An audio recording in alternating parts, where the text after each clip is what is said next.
penting ikut berjamaah sholat isya dan kerjakan 4 rakaat sesudah isya, kemudian ikut sholat subuh berjamaah, insya Allah itu kita sudah dapat. Jadi itu yang paling gampang. Ibu-ibu itu paling penting pelajari mimpi. Misalnya ibu-ibu itu kalau witir kemudian tidur dia bermimpi meminjamkan bajunya ke orang lain, oh itu tanda bahwa suami sholat sunnah subuh. Kalau mau diberikan ketenangan dan dicukupkan dunianya, jangan tinggalkan itu.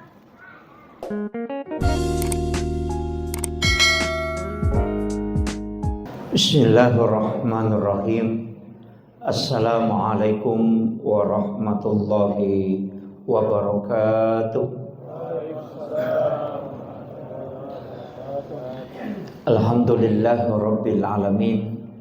Wassalatu wassalamu ala asyrafil anbiya'i wal mursalin sayyidina wa maulana wa habibina wa syafi'ina wa ala alihi wa ashabihi wa sahabatihi ajmain, amma ba'du.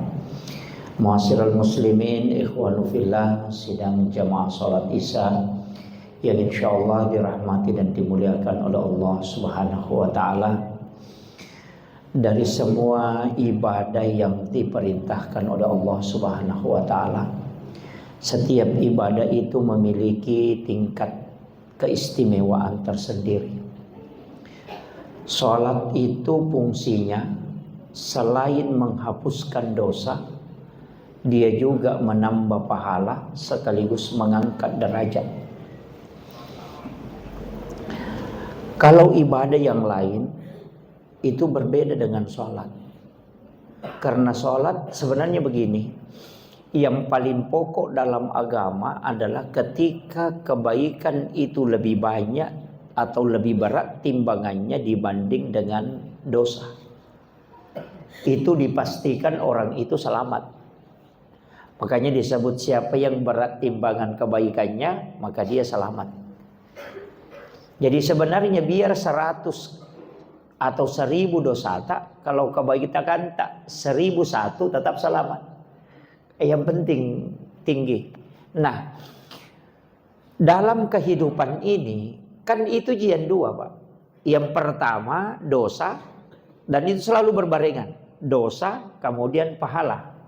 Nah, kalau orang sholat itu sekaligus dosanya dihapuskan, kemudian pahalanya ditambah. Nah, kalau kita mau ada timbangan, kalau kita mau kasih berat yang sebelah kanan, 2 kemungkinan. Kalau bukan yang sebelah kiri kita kurangi, yang kanan kita tambah. Kan gitu. Artinya kalau mau selamat, kuncinya kan itu. Nah, dalam agama itu ulama kita itu sudah membagi semua dan itu sudah disampaikan. Makanya ada ibadah-ibadah nanti itu simple kita lakukan, tapi itu memiliki nilai pahala yang sungguh luar biasa. Termasuklah malam Lailatul Qadar itu kan. Tapi sebenarnya kita ini mendapatkan semua Lailatul Qadar. Tidak ada orang yang mendapati Ramadan mulai dari 1 sampai terakhir tidak mendapati Lailatul Qadar. Semua akan dapat. Cuma bagaimana keadaan kita di saat Lailatul Qadar itu turun, itu yang jadi masalah. Ada orang turun Lailatul Qadar dia di warkop, kan gitu. Ada yang tidur, ada juga mungkin yang main domino, bahkan mungkin ada yang nonton. Jadi Lailatul Qadar itu sama dengan waktu sholat. Jadi kayak waktu sholat subuh. Jadi semua orang akan melewati waktu sholat subuh.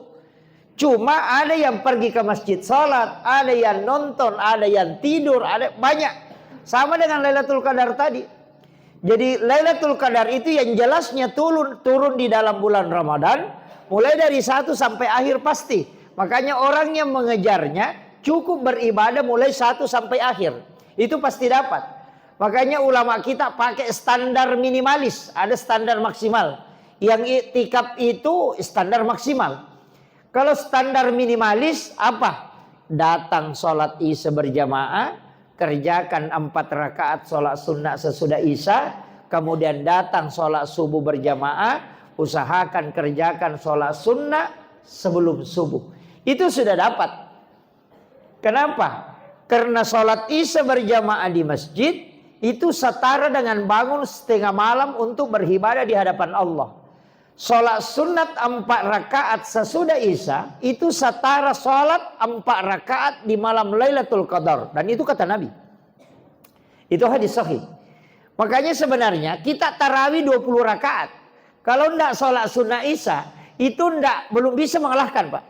Sholat tarawih yang 20 rakaat itu masih jauh lebih besar yang 4 rakaat ini kalau kita mau hitung. Padilanya yang rawatib ini. Makanya ada ulama di dalam tarekat itu mengatakan percuma kau tarawih kalau kau tidak lakukan sholat sunnah 4 rakaat yang sesudah Isya. Karena yang 4 rakaat ini disebut Rasulullah itu setara dengan sholat 4 rakaat pada malam Lailatul Qadar. Berarti sebenarnya kalau kita kerjakan di dalam bulan Ramadan itu sudah mendapatkan Lailatul Qadar. Kan gitu. Sebenarnya itu rahasia hadisnya. Kalau kita kaji lebih dalam. Itu kan kalau ulama-ulama tarekat itu melihat bahwa sebenarnya karena banyaknya orang tidak memperhatikan sholat sunnah ba'diyah Isya ini, itu kadangkala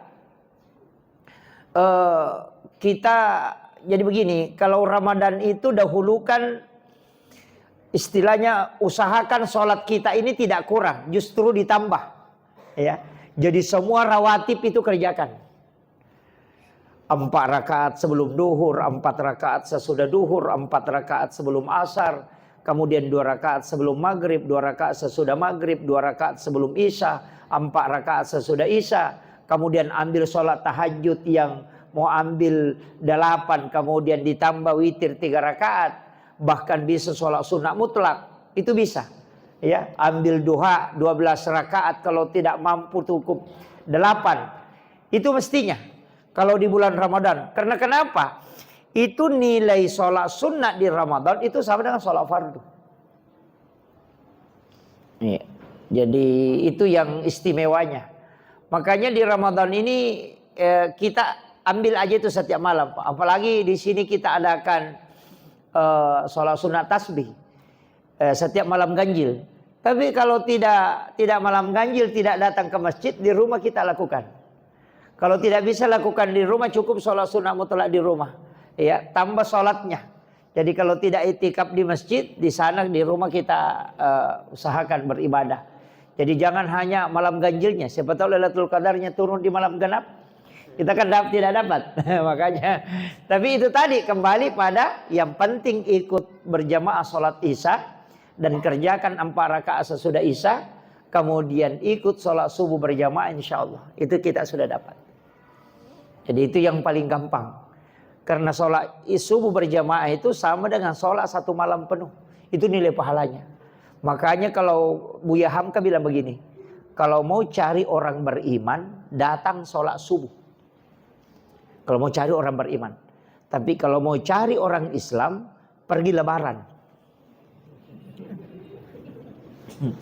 Ya itu tuh kata Buya Hamka. Jadi itu kalau lebaran semua orang Islam akan berkumpul, ya. Sampai yang tidak puasa pun datang. Besar-besar lagi takbirnya, Allahu Akbar, padahal tidak pernah puasa. Gitu. Itu karena memang orang Islam. Tapi kalau sholat subuh itu memang orang beriman. Jadi tidak mudah itu sholat subuh. Tidak mudah. Makanya pejuang subuh itu luar biasa. Makanya orang yang sholat subuh itu sudah dijaga oleh Allah imannya. Dan itu tidak sembarang, itu orang pilihan, Pak Bu. Apalagi kalau kita witir. Makanya sebenarnya yang sholat tasbih itu, Pak Imam, tidak apa-apa kalau di malam ganjil itu kita witir. Yang saya khawatirkan kalau tidak ikut sholat tasbih, dia tidak witir juga di rumahnya kan. Itu jadi masalah. Jadi mendahulukan witir kemudian sholat tasbih tidak masalah juga. Ya kan, yang penting tidak 2 kali berwitir dalam 1 malam.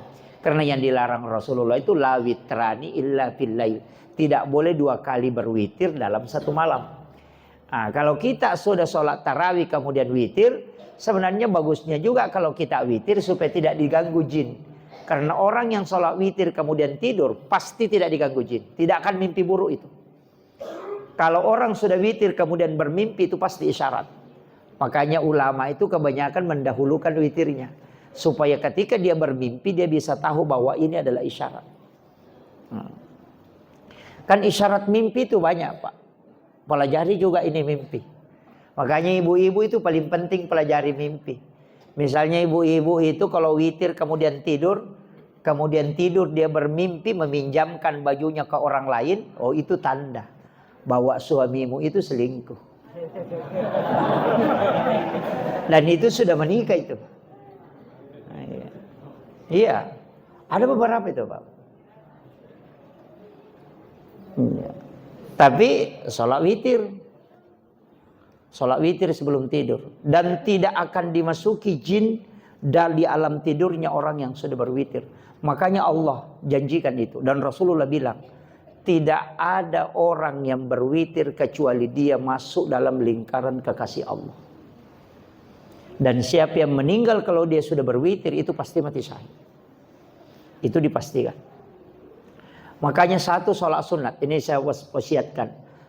Satu sholat sunat dari semua sholat sunat yang ada, jangan tinggalkan. Ini sholat witir.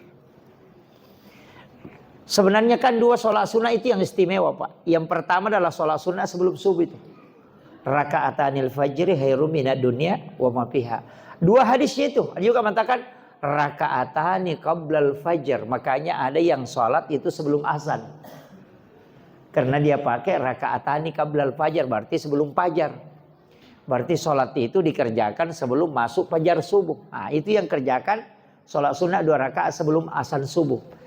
Tapi yang kerjakan sesudah azan subuh dia pakai raka'atanil fajri.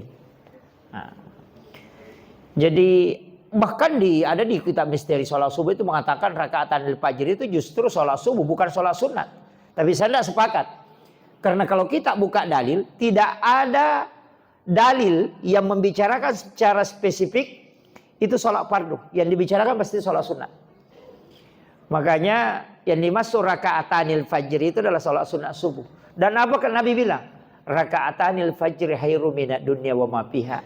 Itu lebih baik daripada dunia dan seisinya. Apa maknanya itu? Ini saya ingin sampaikan apa maknanya itu raka'atanil fajr khairum minad dunya wa ma fiha. Nabi kan ketika Isra Mi'raj itu di langit yang paling tinggi. Dan disitulah dia diperlihatkan pahala sholat. Dan ingat, Bapak ini tidak bisa melihat pahala sholat. Yang bisa didapatkan di dunia adalah berkahnya sholat. Untuk pahalanya tidak bisa. Jadi kalau mau Bapak dapat pahalanya gampang. Mati dulu. Itu. Makanya orang yang di alam kubur itu yang paling pertama diperiksa itu adalah sholatnya. Yang paling pertama diperiksa itu sholat. Jadi kalau orang tidak sholat itu dipastikan pasti tersiksa, sengsara. Ya. Kenapa sholat ini? Ketika Nabi di Isra Mi'raj itu melihat ke bumi ke bawah. Sama kalau kita naik pesawat, gitu. Dilihat rumah-rumah di bawah. Itu kayak begini besarnya. Bahkan perahu yang besar sampai 200 meter itu pendek sekali dilihat. Itu ketika kita di ketinggian. Itu belum ke langit ke-7. Nabi di langit ke-7, bahkan di Sidratil Muntaha itu melihat ke bawah. Kemudian dia mengatakan raka'atanil fajri khairum minad dunya wa ma fiha. Nilai sholat sunnah fajar ini itu jauh lebih dibanding dengan dunia seisinya. Kenapa, Pak? Kalau mau tenang dalam hidupnya, jangan tinggalkan sholat sunnah subuh. Kalau mau tenang. Iya. Karena harta itu tidak mendatangkan ketenangan. Tidak. Jadi kalau orang mau tenang, nak kasih banyak harta Anda tidak akan tenang. Tidak. Seandainya harta yang membuat orang tenang, maka Allah tidak adil. Karena orang miskin tidak bisa tenang. Kan gitu. Jadi Allah itu adil meletakkan ketenangan kepada siapa saja. Karena bukan harta yang membuat orang tenang. Harta itu hanya kesenangan, bukan ketenangan.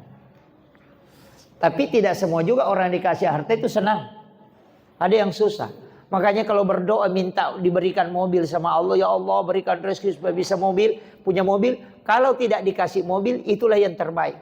Karena banyak orang, Pak, ketika dia naik motor, dia baku bonceng istrinya pergi berjamaah di masjid. Sekalinya ada mobilnya, suaminya selalu jalan, sehingga selingkuh. Ibu pilih mana? Punya mobil selingkuh suaminya atau naik motor tapi ke masjid? Oh, langsung ibu jawab motor. Mestinya dia jawab begini, naik mobil ke masjid. Gitu. Jadi bapak-bapak tidak usah beli mobil, belikan mobil istrinya. Biar naik motor, yang penting setia. Ya, itu kuncinya. Kenapa? Karena sebenarnya harta ini bukan ketenangan. Iya. Dan justru banyak orang yang punya harta itu tidak bisa tidur matanya. Apalagi yang tidak bayar zakat, selalu diberikan kewaswasan dalam hatinya. Oh, makanya orang tidak bayar zakat itu, Pak, di dunia dia sengsara, di alam kubur dia tersiksa, di neraka dia disiksa. Iya. Jadi tidak ada selamatnya itu. Di dunia tidak tenang, kucing jilompah, pencuri apa tuh? Apa itu? Tapi kalau orang bayar zakat, nah Allah yang menjaga. Tidak mungkin Allah merusak kalau dia yang punya. Ya kan gitu. Nah memang ada haknya orang di situ, punya kita, harta kita. Nah bukan milik kita semua. Serahkan ke orang yang berhak menerima. Berikan kesenangan. Sebenarnya begini, Pak, orang miskin itu untuk menyelamatkan orang kaya. Ya, mestinya orang kaya ini berterima kasih karena adanya orang miskin. Jadi bukan orang kaya yang menyelamatkan orang miskin, ya, orang miskin yang dihadirkan untuk menyelamatkan orang kaya. Karena kalau tidak ada orang miskin, nah orang kaya tidak berzakat, pasti dia dibakar. Jadi itu mestinya orang kaya itu berterima kasih kepada orang miskin. Karena dia diselamatkan karena adanya orang miskin. Karena orang miskin kalau tidak menerima zakat, tidak berdosa. Tapi kalau kita tidak bisa keluarkan zakat, kita akan berdosa. Jadi sebenarnya mestinya itu orang kaya berterima kasih sama orang miskin. Terima kasih banyak kau sudah membebaskan aku dari api neraka. Jangan yang menerima, terima kasih. Ya kan begitu.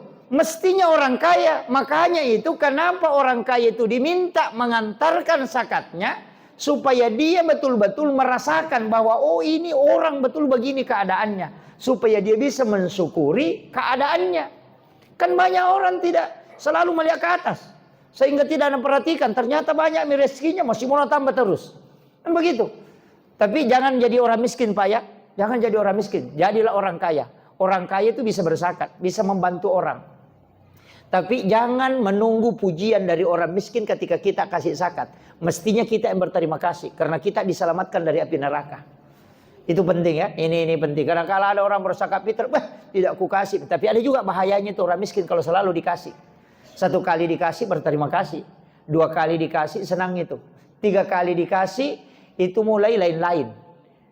4 kali dikasih itu sudah mulai muncul pemikiran. Bilang, oh memang seharusnya selalu dapat. Itu kan gitu.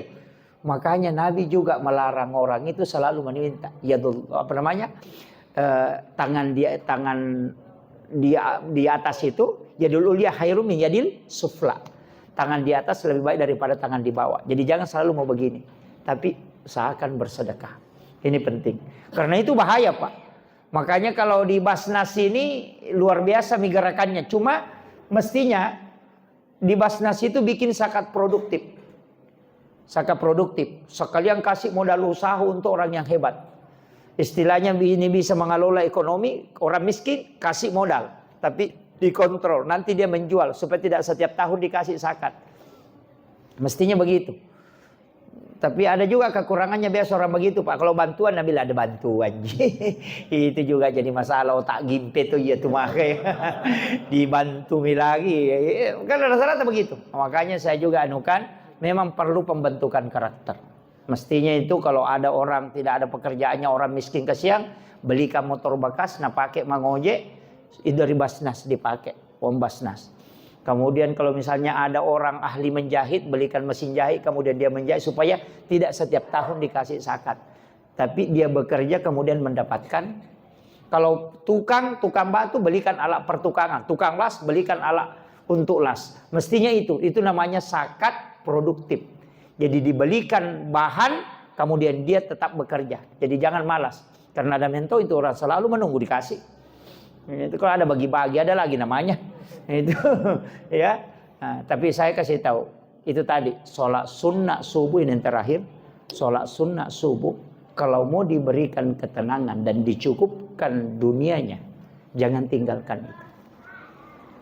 Itu rahasianya sholat sunnah subuh sebenarnya. Kenapa Nabi istilahkan raka'atanil fajri khairum minad dunya wa ma fiha? Bahwa apa yang kau kejar di dunia beserta seluruh isinya itu tidak ada nilainya kalau kau kerjakan ini. Karena semuanya itu kau sudah miliki. Itu je kuncinya, Pak. Sholat subuh itu mengandung kesehatan. Tapi ingat surahnya yang dibaca ya. Beberapa hari yang lalu saya kasih tahu. Alam nasra alam tara kaifa supaya sehat. Alam nasra li ila fi Quraisyin supaya orang tidak ada yang menjahati kita. Kalau ada ukuran niat buruk itu tidak akan sampai. Al-Kafirun dengan surah Al-Ikhlas 3 kali supaya kita dapat pahala seperti bersedekah emas seperti bumi besarnya. Jadi itu surahnya ya. Jadi rakaat pertama alam nasra, rakaat kedua alam tara kaifa itu tidak kena penyakit tulang. Yang biasa sakit-sakit lututnya bunyi-bunyi suruh baca itu. Insyaallah tidak kena itu. Yang biasa kena sakit punggung itu tulangnya suruh baca itu. Alam nasra rakaat pertama, alam tara kaifa rakaat kedua. Insyaallah itu obat tulang. Yang kedua alam nasra rakaat pertama li ila fi Quraisyin rakaat kedua tidak ada musuhnya yang bisa mencelakainya. Kalau ada orang berniat jahat ke kita itu tidak akan sampai. Ini yang mestinya dikerjakan pejabat. Ya, karena jabatan itu biasa diperebutkan. Kemudian yang ketiga, qul ya ayyuhal kafirun rakaat pertama surah Al-Ikhlas 3 kali rakaat kedua, maka orang itu sama kalau dia bersedekah emas seperti bumi besarnya. Makanya ambil tiga-tiganya ya. Alam nasra rakaat pertama baru al-kafirun. Nanti rakaat kedua alam tara kaifa li ila fi Quraisyin baru qul Allahu 3 kali. Itu sudah dapat semua. Makanya itulah bacaan surah yang paling bagus. Kalau mau lanjut zikirnya malaikat tasbihnya malaikat Jibril. Para malaikat subhanallah bihamdi subhanallahil azim astaghfirullahalazim 100 kali. Kemudian bisa ditambah ya hayyum ya qayyum la ilaha illa anta subhanaka inni kuntu minadz zalimin. Apa gunanya itu? Itu kalau ada orang kirim ilmu hitam atau apa itu tidak akan sampai. Itu pelindung. Nah bilang wah banyak sekali itu dibaca Ustaz, nah sedikit waktunya. Sudah mau azan orang, mau ikamat. Kalau begitu sudah sholat subuh ingat ini. Baca Fatihah 1 kali, Al-Ikhlas 3 kali, Al-Falaq 1 kali, An-Nas 1 kali, ayat kursi 1 kali, baru baca Bismillahirrahmanirrahim la yadurru ma'asmihi syai'un fil ardi wa la fis sama'i wa huwas samiul alim 3 kali. Insyaallah dijauhkan dari bala hingga masuk waktu maghrib. Itu yang paling pendek. Kalau kita tidak hafal itu lebih parah lagi tuh. Akhirul kalam wallahul muwaffiq ila aqwamit thoriq. Assalamualaikum warahmatullahi wabarakatuh.